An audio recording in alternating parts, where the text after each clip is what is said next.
A note to listeners: this week on Geeking Out, we will be talking about mental health issues, including suicide and suicide ideation.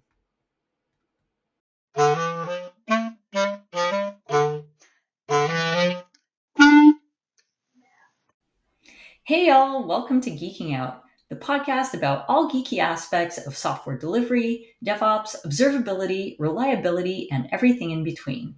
I'm your host, Adriana Villela, coming to you from Toronto, Canada. And geeking out with me today for the second time, I'm super happy to welcome back Tim Banks. Welcome back, Tim. Hey, Adriana, how's it going? Not too bad. And I'm so excited that you agreed to come back for a second show because of something that you posted online recently that just I don't know, it kind of got me like all verklempt thinking about it was on mental health. And, Yeah, I'll let you open up the conversation. sure. And I'm sure this is probably one at the beginning of the episode, but just a content warning. We can talk about like things like mental health, self-harm, suicide ideation and attempts and stuff like that. So just understand that this is going to be real and raw. But so I had this all really started. I'd been working on my mental health and been talked about. I've been in therapy and stuff like that, and treatment for depression, like medicine and stuff like that. And I've been open about that. But I had a couple of life events happen that kicked off a pretty bad depressive spiral that was already in the middle of a depressive episode that resulted in a suicide attempt at the beginning of July, which was obviously unsuccessful, but only barely. And it was, I don't want to use a wake up call because it's really more than that. It was like I really have to focus on nothing but my mental health for a while. Like nothing but my mental health.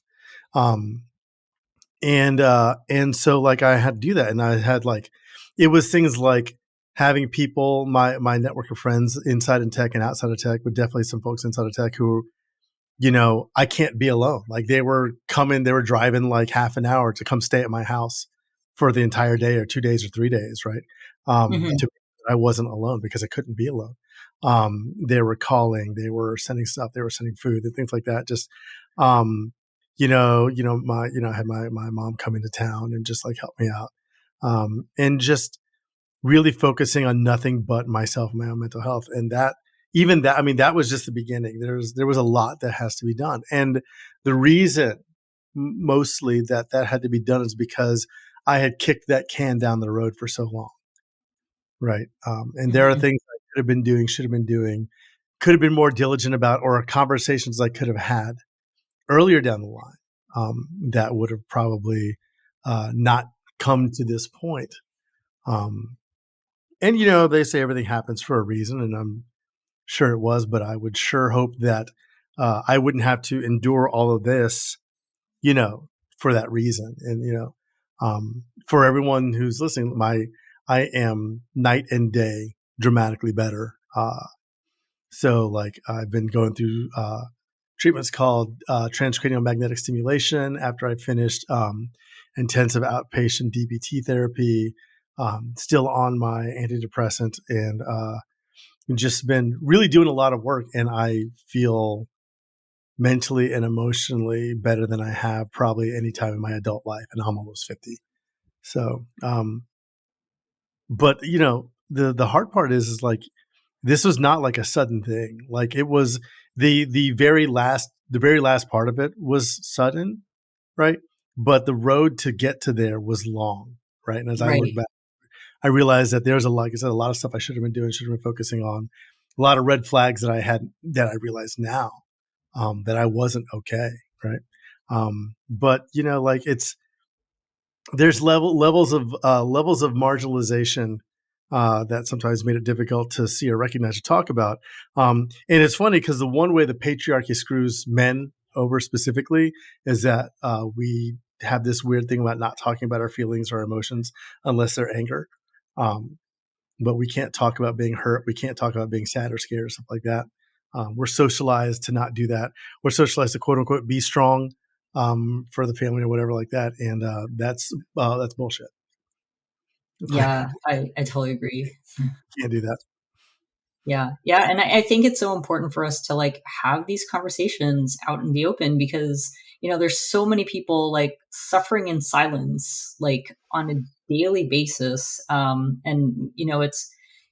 it's so nice to hear that like you had such a wonderful support network when things got like really bad for you, that you had like people who really wanted to make sure that you were okay and were taken care of, which is so nice.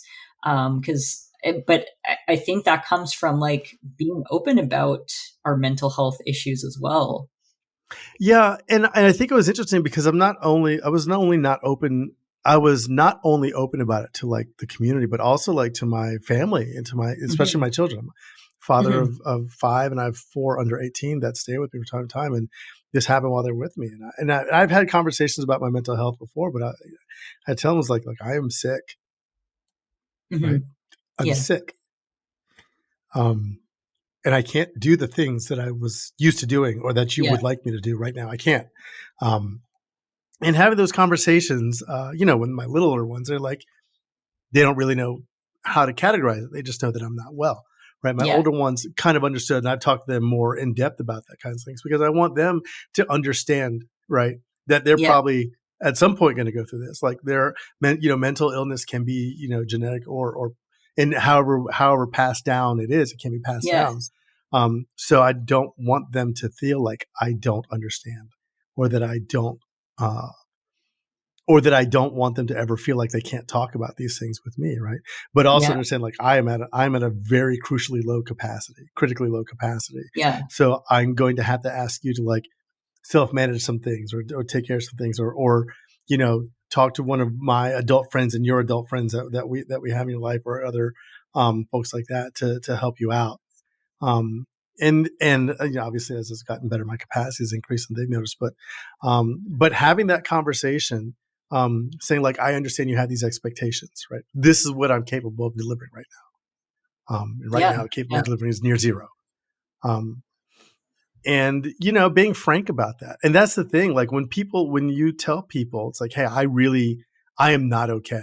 Like I'm not only not okay, but like I have been faking and struggling and like masking for so long that I have far beyond depleted, Yeah. right? Yeah. Um, and we do that, and I can, and especially neurodivergent folks, we will literally be the walking wounded. We'll just be held together with like bobby pins and bubble gum, right? Just making it through there because we are so used to masking. People who suffer abuse are used to masking, right? You Yeah. just cover it up and hide it over, and we should probably not do that. But also, we have to give people space and safety. Like these are the buzzwords that actually are important, but people have Yeah. to have space and safety to feel like they can talk about these things, right?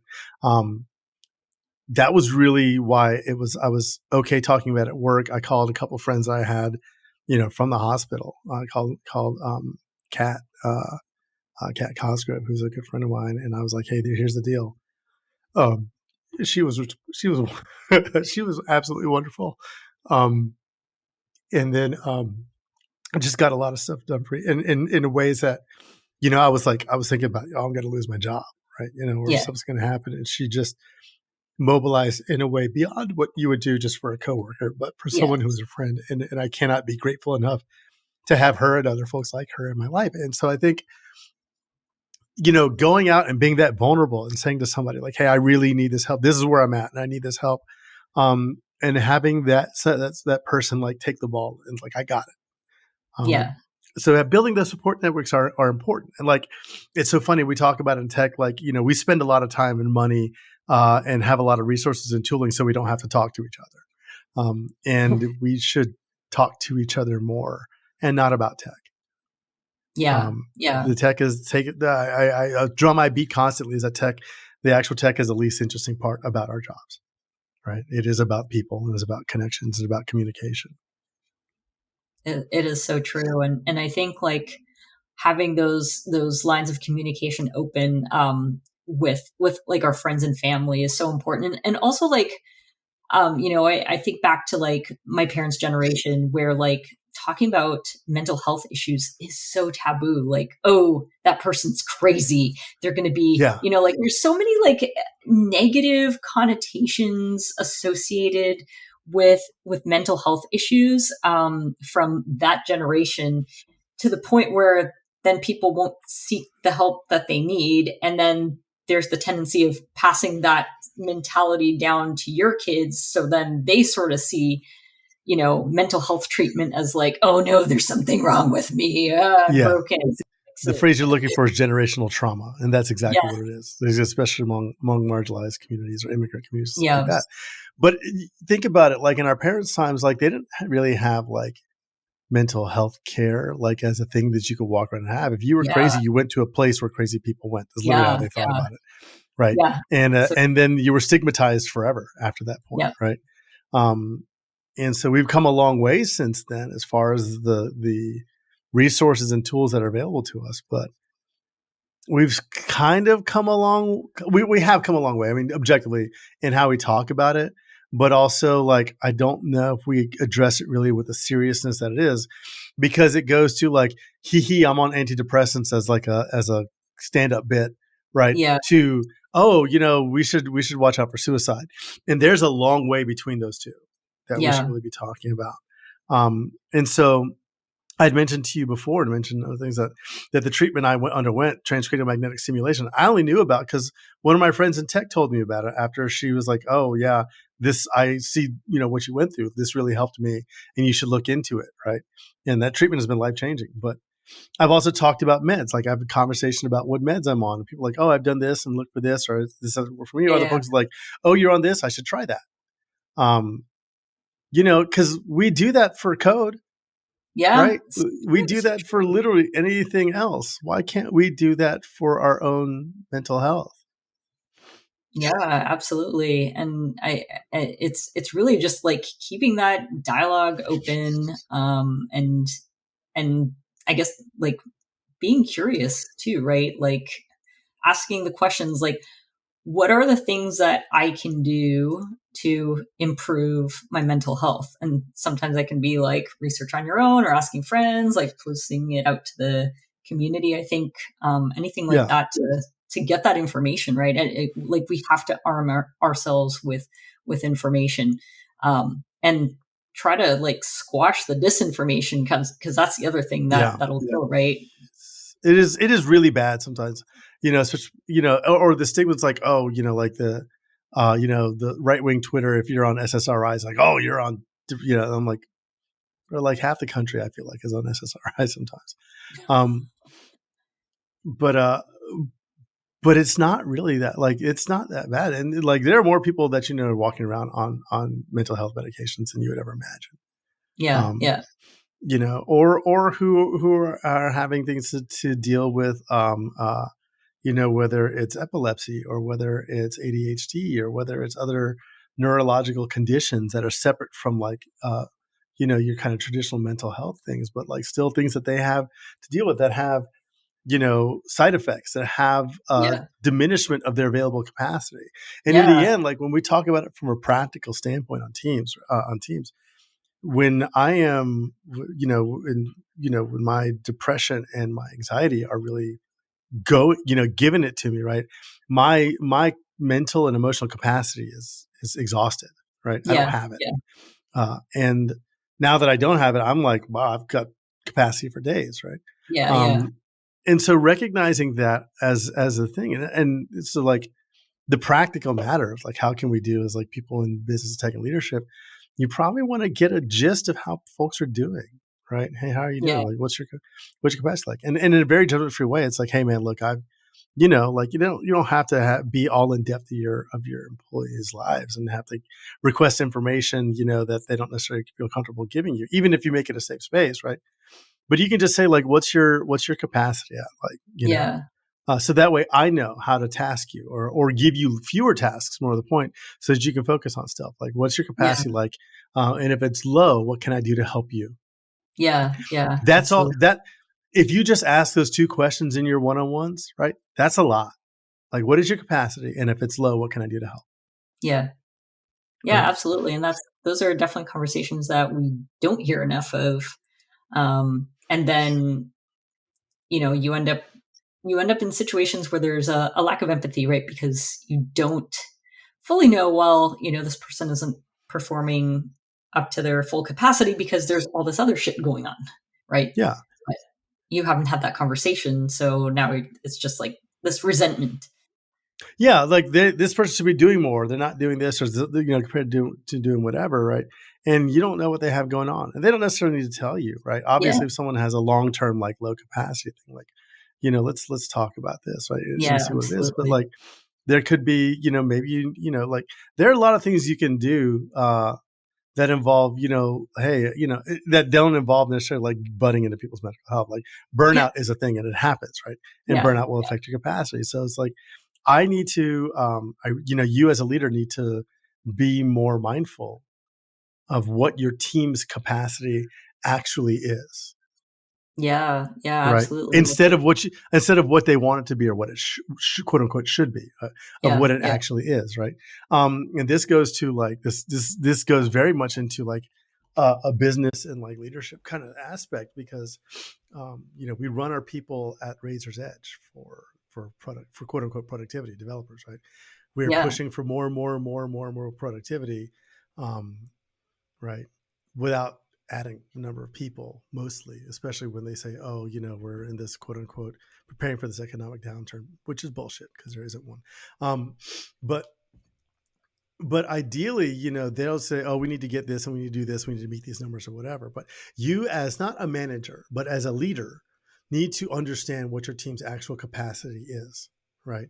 Especially when running over or at capacity for an extended period of time. You have to rest, you have to recover, you have to push back on things. Everything can't yeah, be the top priority, and that's what leadership is, right? You say like, yeah, hey, all right, totally. hey, we really need to like, really need to ease off the throttle. We need to come in here, get some maintenance. We need to like, hey, on calls have been really brutal. We got folks who haven't had vacation in 6 to 8 months, right? We've got folks like, we need to regroup, right? We Yeah, need to let folks rest. We need to put the yoke down for a while, right? Or just like I said, ease off the throttle and go into like, and we have this notion of velocity that's fueled by gamification of metrics. It says, oh, if we do this fast, this number of commits, we have to have more and more and more velocity, and more and more and more more and more quote unquote productivity, right? and And then you you lose eventually hit empathy a with it. wall.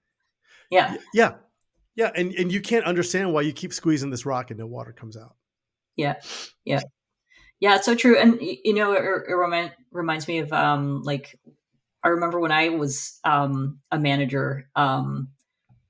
I was drawing upon like trying to draw upon some of the negative experiences that I experienced, having like crappy managers who didn't care about my mental health, and vowing that I wasn't going to let that happen to me. Making sure that like your direct reports are okay, right? Like asking the question, "Are you okay?" Making sure that if you notice that they're not, they haven't taken any vacation for a long time, like buddy, you need to take some vacation. Yeah, Like yeah, you absolutely need to. And I think the other one too is, like as a manager, like I think it's important to advocate for your direct reports, but also encouraging your direct reports to advocate for themselves, because sometimes like it can be so easy to like just ask more and more and more of them, and lose sight of the fact that like you might be burning them out. And so kind of teaching them, encouraging them to like call you out and say, no, I've had enough, I can't do this anymore. I think it's yeah, really important to have those kinds of conversations. And I think it's part of making that safe space with your team as well, so that they do feel comfortable enough so that they can come to you and say, no, like I'm tapped out, like I yeah. can't do anymore. I think also, but it's hard, especially if you're running at diminished capacity. You already have like a lot on your plate to Yeah, summon up, to muster up that gumption to be like, okay, I need to push back and work. Like I think we should early, but when people are in it, like I'm all for like, hey, so anybody can advocate for anybody, right? yeah, yeah, yeah, If your best if your work spouse or your best kiki buddy over there at the water cooler, or your the person you bullshit with around in the group chat, whatever, if they know something's up, you can advocate for it, especially that person has, has more privilege, has more seniority, has more whatever, right? More ability to withstand any pushback, right? They'd be like, hey, you know what, Adriana she's gonna need some time. You need to take it easy on her for just a little bit. Like, give you things, I'll take some things, assign some out. We can push that. That's not important. That can do it. So, like things like that. And then you as a boss have to be like, word, right? Yeah. Yeah. And obviously, like I said, if it's for a couple few weeks, whatever, we can figure out. If it's something that's long term, then you can take some time off, take disability, whatever. But like, to understand that this is not a okay, we'll get to it eventually. Like, no, this is acute. This is a need. This Yeah. has now become a priority, right? When someone is having problems, right, that is a priority, right? Yeah. Because Yeah. no feature you're going to launch is going to be worth more than what could happen to people, right, if we do not give them the time to rest, recover, and focus on their mental health, right? Yeah. like Yeah. like like somebody's like, oh yeah, we launched this feature, but 3 of our developers swallowed bullets. Like, I'm like, okay, wow, I'm so impressed with your velocity. you know we need to do a better job of putting the people first. And it's not just devs; it's operations folks, it's finance folks, it's sales. I mean, salespeople, I think, probably are very, very stress and anxiety driven, and I think we don't appreciate that enough as sales and developers, because we get salaries. A lot of them get paid on Yeah. commission, Yeah. right? So there's a lot of anxiety around that, and there's a lot of pressure on that, right? And a lot of that we can fix culturally. I Fixing the sales culture is probably never going to happen, but we could hope. But that said, you can still, especially as a leader, you can fix that culture in your company, right? You can have realistic stuff, you can have realistic expectations, and also leave time for your people to be people, right? Um, and so, like, I don't know, like, I am fortunate to be where I was. I was fortunate to be, my company at Dell with the people I was working for, right? But if I was with, there are other companies I work for, I know that I would not have had the support that I had here, um, and it sucks, right? Yeah. Um, and also because I know that I've been here, I've been in this. I'm, like I said, almost 50. I've been in the industry now. It's my 27th year, right? If someone who's junior, right, may not have felt the ability, or like they could say, hey, I really need this time, or this, whatever, like, so that's why it's important that we who've been there for a while advocate for the other folks that may not be able to advocate for themselves. Yeah, I totally agree because, like, I think back to my very first job out of school. And, I worked for a consulting company and the hours were absolutely brutal and I hated my life. And I got to the point where, like, I was still living with my parents, and my mom's like, every day, like, are you coming home for dinner? I'm like, Mom, I'll tell you when I'm coming home for dinner, because the default answer is no right now, because, like, Yeah. we're working ridiculous hours. And then I finally hit a point where I'm like, I just cannot take this anymore. And, I spoke up for myself. Like, everyone else on the team was dying, but I was just like, I don't care. I'm going to speak up. And I remember, like, getting, a bit of a reprieve, but boy, did I feel guilty because I'm like the only person complaining about it, which Right. is And terrible. it is. And also there's that thing of like leadership by example. Like, if you want to have your people have healthy relationship with work, you should probably have a healthy relationship with work, Yeah. you know? Um, and that's, I've talked in the past about the idea of divorcing my self-worth from my job, which Yeah. helps a lot. It Yes. helps because that way it's like, hey, work is work. And like, I can like work and I love my job, right? But it is not me. It's not who I am. It's just what I do for a living, right? Yeah. It is not what I would do if I was rich. I'll tell you right now. You know what I'm saying? Um, Yeah. but once you can do that, once you can compartmentalize the things that are, like, they're part of your life, but they're not your life. Once you can compartmentalize those, it gives you clear to focus on that kind of stuff. Like, if you're worried about, oh, my career, I was like, I promise you, I don't care so much about my careers. I just want to get paid, Yeah. right? Yeah. But I don't have to be a superstar. I don't have to be a rock star. I just want to make money, right? If I make the money, I don't care. You know what I mean? And Yeah. so Yeah. and so, like, that's helped, because I know that when I have really, really been invested at work, like personally, and the politics and all that stuff like that is devastating for my mental health Yeah. because there's Yeah, so many things it's outside of your exhausting. control. Yeah. It's so exhausting. Yeah, I mean that honestly, that's one of the reasons why I went from like manager back to IC. I'm like, no thanks. I just want to be off in my little corner doing my thing. Like, Yeah, and I think it is great that people can step into those roles, and because those are necessary things, but also, you still have to approach them, like I said, with a healthy relationship to work and with your job, yeah, it's so true.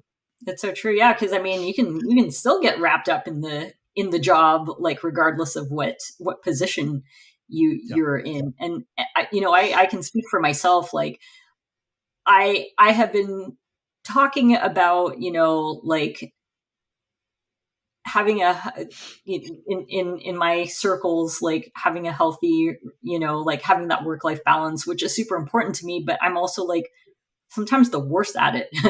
Like I finish work and I can't stop thinking about it.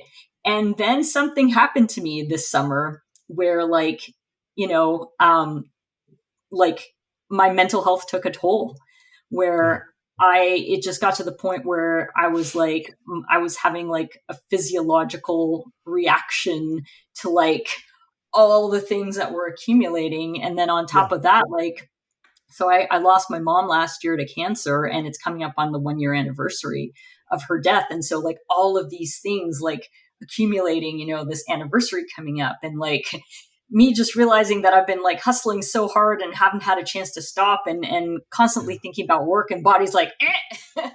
hey, guess what, you done. And so I had to take some steps to take care of myself. I promptly found myself a therapist, which I'd been putting off for years because I had a bad relationship with a previous therapist, so that kind of scarred me. Like he was an asshole.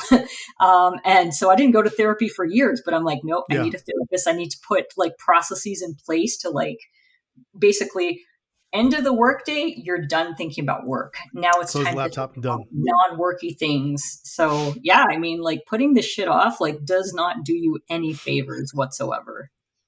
You know what's funny is that my ability to compartmentalize work has been greatly enhanced by working at home than by going into an office. Because when I'm commuting to work, I'm still thinking about work, Yeah, yeah, right? yeah, Or commuting back from work, I'm still thinking about work. I'm thinking yeah, about the whole process of getting ready to go to work. I'm thinking about work, right? But it's yeah, like when I walk into my office door here, I'm working. When I close the laptop, I'm not working, and yeah. that context switches so fast, right? Yeah, it's Um, funny. I don't have a problem with the, switching off, like, from the working from home, like same thing. Like, just because I'm working from home doesn't mean that I'm not thinking yeah, about the work things. it's Like, like I look at it like playing Call of Duty. Like, look, I have an Xbox. Call of Duty is right there, but if I'm not playing Call of Duty, I'm not thinking about Call of Duty, right? You yeah, know what I'm saying? Like, I'm not like, yeah, ooh, Call of Duty is there to think about. It's like, I have a KitchenAid, right? I'm not thinking about baking, right? Because my KitchenAid is sitting right there, right? yeah, yeah, yeah, I can. Okay, cool. I'm not in the kitchen. I don't think about KitchenAid. But I'm not even thinking about it. Like, maybe the context of what am I going to cook tonight, but I'll do that at the time of thinking about it. yeah, And yeah, so that's why I have this room set apart. Now, yeah, obviously, I have the space. I have my own office, but you can have your own routine to do that. But I think what's more the point that I'm trying to make is that, like, one of the things that has helped me out is having these routines, right? yes, Having these boundaries set. Um, and then being able to, like, hey, this is my boundary. Like, my laptop is closed. I am done. I'm not going to look at this the rest of the day. Like, some people don't have their stuff on their phone. Some people have two phones, whatever it is, right? But have boundaries around like what you're going to do. And that's not just for work, obviously. That's not other stuff. Like, there's people that, like, I am this person. I am like, people are going to come to me and I'm going to solve all the problems and do a lot of emotional labor. And it's difficult for me to say, like, hey, I don't have any more. You know what I mean? Like, I don't have any more capacity left in me. You're gonna need to go to somebody else for that. Like, I feel you. That sucks so much. I don't have it right now. Right? I can't pour from an empty cup. yeah, totally. And a lot of us do that. Especially women with children. Right? Y'all Yeah, have to do so much. Not that men don't ever, but we all know that women, by and large, have to do a lot of the emotional labor when it comes, and physical and manual labor when it comes to, the household and taking care of kids and stuff like that. So you're context switching, but you don't ever really get to turn off.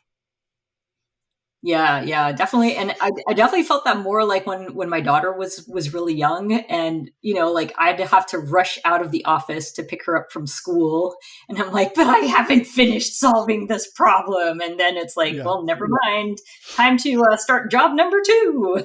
you know, mom mode enabled. Yeah, and it's harder when they're little, but also I think one thing that helped me is that, me and my ex who co-parent with, we've been very good about raising adults, right? Mhm. Like the kids have responsibilities. There's stuff they got to do. Like, hey man, look, you're 10 years old. You know how to empty a dishwasher. I'm not doing that. Right there, you Yeah, go. Like, yeah, how totally. about it? You want to use the Xbox? Cool. You learn to put the silverware away. Like and little things like that help, because in essence what I'm doing is like I need to delegate these things to you because I don't have the capacity to do it all, at least not Yeah, for a long period of time, right? yeah, And a lot of times we feel like we can't do that. Why? Because, oh, you're supposed to be able to do all this, you're supposed to do this, you're supposed to do all that. Like, no, it's supposed to get done. I don't have to do it. Right. yeah, There are other people who consume from this, who eat at the table. Cool. You can take the plates away. Like, but it's so hard because a lot of us, especially a lot of us who are prone to tech or neurodivergent, like if I want it done right, I have to do it myself. Right. yeah, yeah, And what we can do is just like, hey, if it's put away, don't stress it, man. Like yeah, if the forks and the spoon thing, it's okay. I promise. If the plates are where the bowls go and the bowls are where the plates go, it less than matters. It is like so inconsequential, right? And like letting those things go. Like there are some things that matters. Obviously, you don't want to put the knives pointing up. That's dangerous, right? But like yeah, yeah, for other stuff, like hey, the towels are folded in quarters instead of thirds. Like, oh, okay, like fine. Like I'm not going to stress about those kinds of things. They're put away, yeah, right? totally. It's Um, stuff that you don't have to do because someone else did that. and so what the real thing that comes down to is like, getting perspective and prioritization of like concerns, right? Everything can't be important, right? If everything's a big deal, then you end up doing it all yourself, Yeah, right? yeah. I so agree with you because like I am totally that person who like I will sometimes like my husband will like refill the dishwasher and I'll like rearrange his stuff. And there are times where I'm just like, no, I don't care. That's fine. He's doing it, not me. Like Yeah, the whole burden of the world does not have to fall on me. I'm not always successful at it, but I'm trying to like train myself mhm. because yeah, otherwise you'll just drive yourself mad. Yeah, You don't have to be perfect at everything, and nothing has to be done your way exactly. Like as you yeah. said, it just has to be done. And you can, like I said, you go in by having that conversation. Say, look, I'm at capacity, and I can't keep doing this. I'm going to need you to pick up the slack here. All Yeah, these things I've been doing, I'm going to need you because I know you can, right? Take a little time yeah, away from that. Do these things. I need you to pitch in, right? yeah, Because they need to get done, right? And yeah, then you're asking them to do that, and what you're going to do is not freak the fuck out if something's not exactly how you like it, because it's yeah. actually not a big True. deal. True. And it's about again like asking for help because sometimes like, your other half will be like la la la la la and you got to Oblivious, just yeah, or your kids. Yeah, yeah, oblivious, right? Whether it's your partner or your kids, sometimes they just like they're just doing their thing. You got to just yeah, like, can you please do the thing for me because I cannot yeah, right now. yeah. And you know It, what? They'll say yes most of the time. Yeah. And it's like, and it's like, kids don't like to do chores. So I'm like, hey, I need you to take care of this. Or can we get this taken care of? Like, it's going to take a little bit of a day. It's really going to help me out because I've got this, and this, and this. I always like, look, hey, if you want to go here and do this thing, I'll go do this thing. Right. And the thing I was do is like, Yeah. hey, if you want to go rewrite this architecture and record this thing, that's fine. I would love for you to do that. Right. And I'll take care of the dishes. Yeah, yeah. I feel like there's a skill gap there and you're fully capable of taking care of these dishes. Um, And like it's funny because of like the way that I reward and incentivize my kids for that, and the way I extend them grace when they do things, right? That's the hardest thing it is for me to do for myself, right? Extend Mhm. myself grace because I didn't do this thing exactly right, but it's okay, right? Yeah. Or to reward myself like in a healthy way for like, hey man, I really, as a means of recognition for like, yeah, I did this thing and it was hard, right? Um, a thing that I've been really working on, that with my therapist that I really discovered. And when she told me this, I was in tears because it was so impactful. It's like she was like, "There's this thing called a glimmer, right?" Hmm. And so I don't know if you've heard of this before, but a glimmer is the opposite of a trigger, right? So where triggers like they trigger like a trauma response or something like negative, right?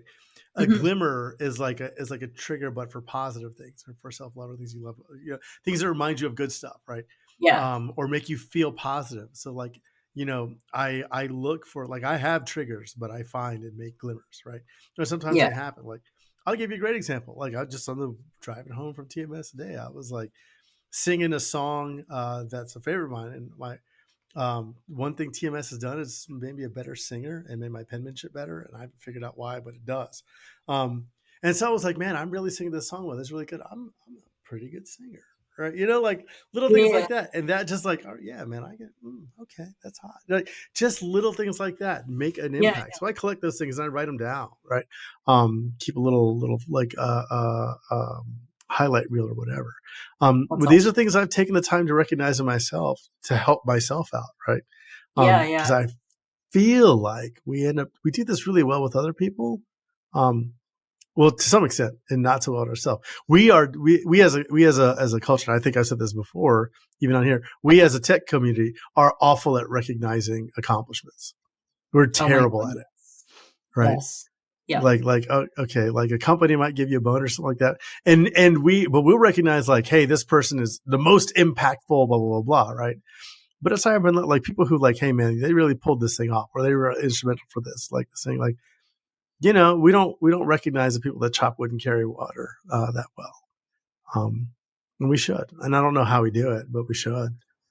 Um, Yeah. Absolutely. I think we just need to like get more in the habit of like giving each other kudos. yeah, But like this person's I really. think also, sorry, go Go ahead. ahead.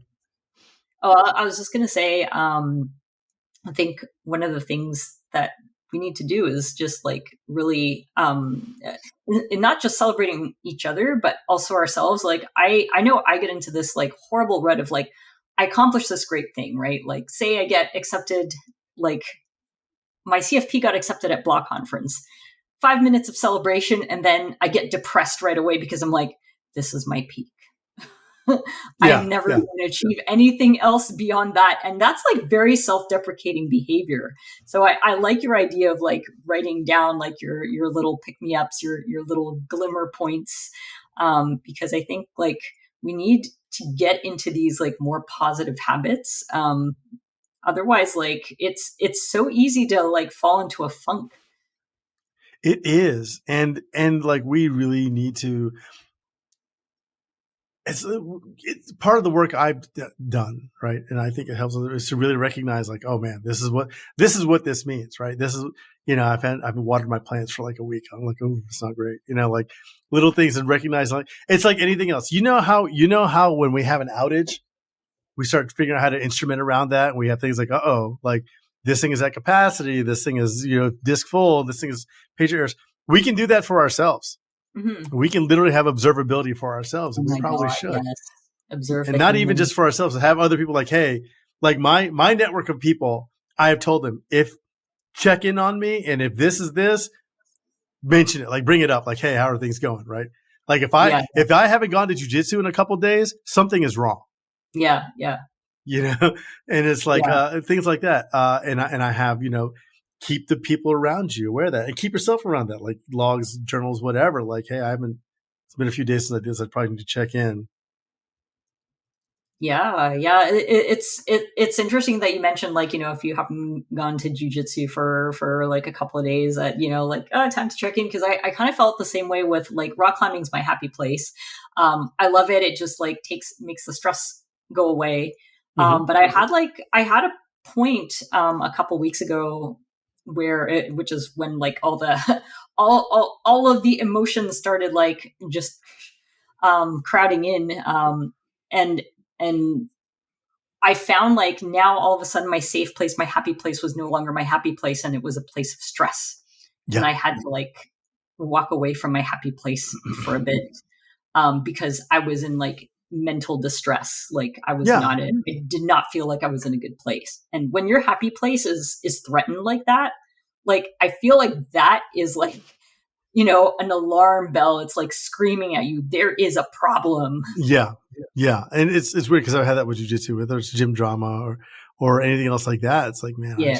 something's going on because like I'm not looking forward to this. Yeah. And I Yeah. do, uh, and I think that when we talk about going back to that notion of observability and touching back about what we talk about, what leaders should be doing, like there's a level of observability you have to have into like, like your employees as far as like, hey, like in your one-on-one check-ins, like, hey, how are things going? Like, what's your Yeah. capacity? Like, what can I do to help? And like, just, if you notice that folks are running, however you measure, task doing or productivity, quote unquote, or just experience, right?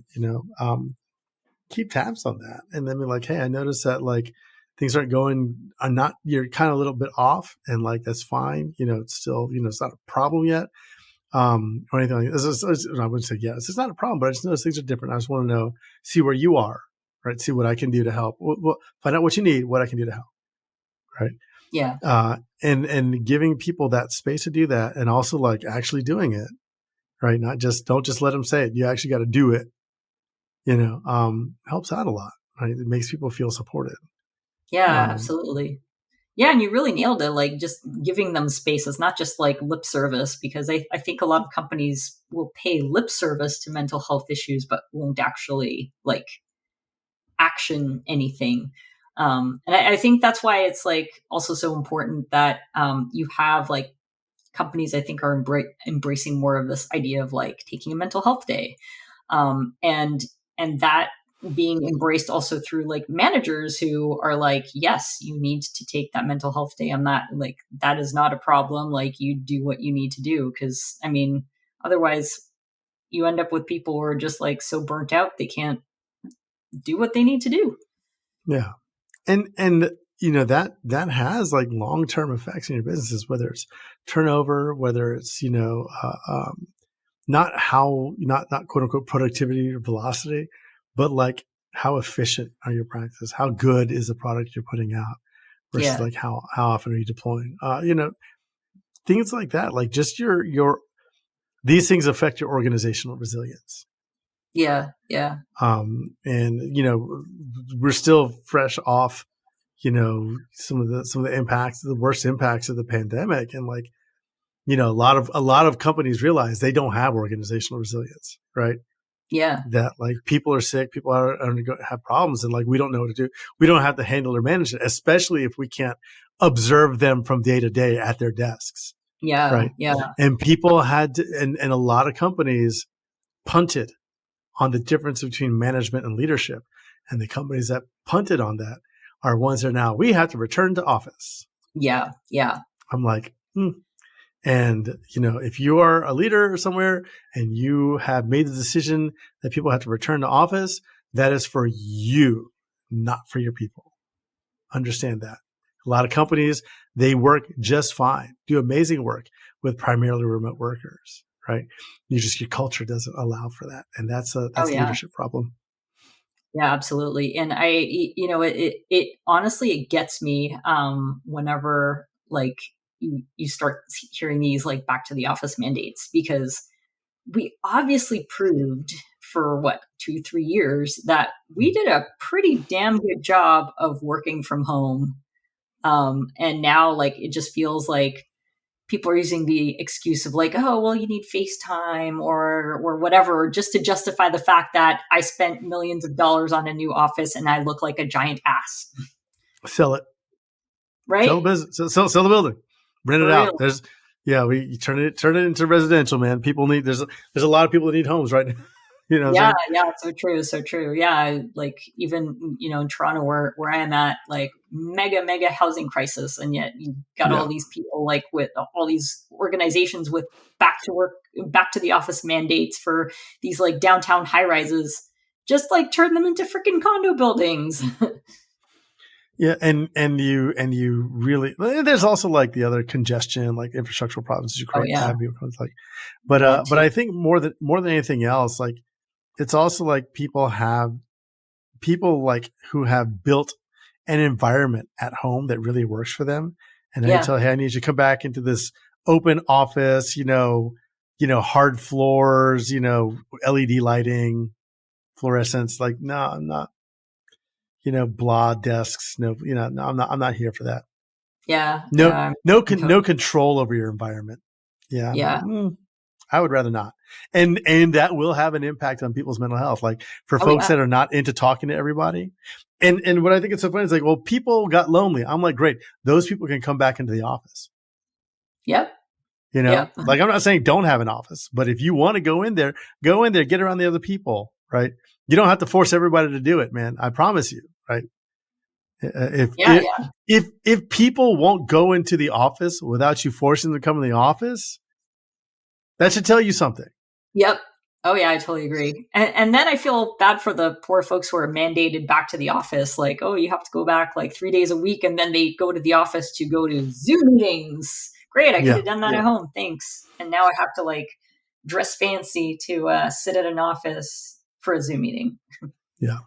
I think the long story short is that we can go a long way in kind of recognizing um, Yeah.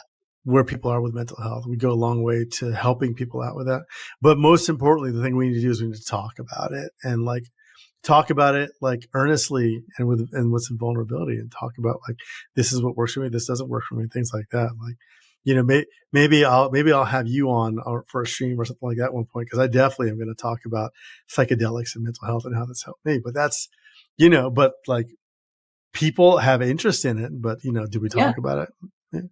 Yeah. Because I know like when I was coming up, it was like, oh, if you do psychedelics, like you're going to be some like stoned out hippie on the streets. I'm like, I make a lot of money in my job, and it's like it's there are a lot of stigmas we have to break on how people medicate and self medicate and how Yeah. they deal with things. And I think that the better environment we set up for folks to have these conversations, the more illuminated we'll all get. Yeah, absolutely. And that's why I'm so very happy that you were able to come on and share like your stories and struggles around mental health because like we need to keep these communications channels open so that more people can feel comfortable about sharing their stories so we can help each other as a community and destigmatize this whole thing around mental health because Yeah. healthy mind and body like equals healthy human. Yeah, yeah. The like a rising tide lifts all ships. You create a good developer experience by giving them like an experience, like not just like it has to be a holistic view on developer experience. Like you can give them all the tools in the world you want, but if they're sad as fuck, right, it doesn't matter. Yeah. Yeah. And it's reflected in like your organization's like outward persona, right? Like Yeah, yeah. it really is. It's like, when you bake angry, it like comes out in your baking. Code angry, it comes out in your I coding or I whatever, I, right? I love that because I think about my grandmother when she would argue with my granddad because my grandmother's Mexican. When she would argue with my granddad, and she would make salsa or chile. Mm. We knew as soon as we heard them arguing that like we were going to be in for it at dinner time. We knew we were in for it, boy. She Oh was my gosh. cooking mad. Damn. Well, we are coming up on time, but before we wrap up, do you have any final like parting thoughts or advice or anything that you want to share with our audience? I I think honestly, like talk about your mental health struggles as openly as you feel comfortable. And if you don't feel comfortable, like reach out to some folks who have said that they're open to like talking with you. I am always open to it. I may not have the capacity at that time and I'll let you know, but I will be like, hey, like, yeah, no, let me talk about it. I'm happy to hear about it. Right. Um, just, talk to somebody, start there. Right. And understand that you are not alone. You don't have to deal with this alone. Like if your support network is not doing what it needs to do, then, you know, kind of, I don't want to say get a new support network, but widen your net, right? Yeah, There are folks out there that will bear the burden with you for sure. absolutely. Yeah, and that's really important to remember that there are good people out there who are willing to help us out. So making sure that you connect, find those people in your life. Yeah, absolutely. Awesome. Well, thank you so much, Tim, for geeking out with me today yet again. And Y'all thank don't you, forget to Adriana. I really appreciate subscribe. Oh, yeah, no problem. Y'all don't forget to subscribe and be sure to check out the show notes for additional resources and to connect with us and our guests on social media. Until next time, Oh yeah, peace out and geek out. Geeking Out is hosted and produced by me, Adriana Vilela. I also compose and perform the theme music on my trusty clarinet. Geeking Out is also produced by my daughter, Hannah Maxwell, who incidentally designed all of the cool graphics. Be sure to follow us on all the socials by going to bento.me/geekingout.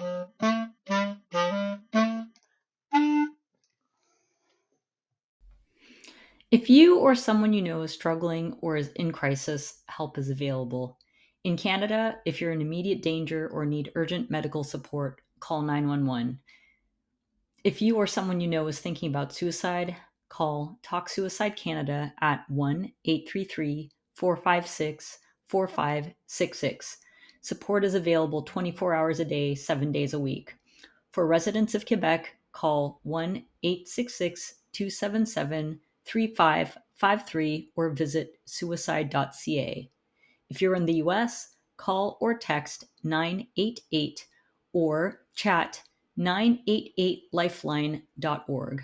To learn how to get support for mental health, drug, and alcohol issues, visit Find Support.